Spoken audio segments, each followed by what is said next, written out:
La darrera taula empresarial d'aquest 2025 es va dur a terme el dijous 18 de desembre al viver tecnològic del Polígon Les Tàpies de l'Hospitalet de l'Infant. Es tracta d'un punt de trobada entre el sector empresarial, el consistori municipal i IDETSA. Sempre va bé retrobar-te amb el teixit empresarial al tancament de l'any per poder valorar i buscar solucions a tot com ha anat aquest últim any i intentar ja preveure coses pel 2026.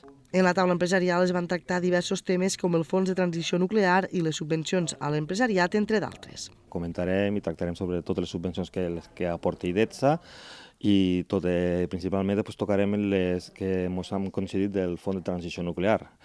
Explicarem a les empreses que els ha tocat, quina quantitat és, i després suposo que parlarem una miqueta també sobre els pressupostos anuals, els pressupostos que tindrem per l'any que ve, el del 2026. Felicitar la feina que ha fet tot el personal d'IDETSA perquè hem aconseguit aquesta partida tan important del fons de transició nuclear que serviran perquè el nostre teixit pugui créixer i pugui invertir aquests diners en nous projectes. La reunió va comptar amb els representants de l'Ajuntament de Vandellòs i l'Hospitalet de l'Infant i de l'empresa municipal de promoció econòmica IDETSA, així com els representants de les associacions com la de comerç o la d'empresaris. El producte local, que és més gran, perquè aquí està associada amb el tema de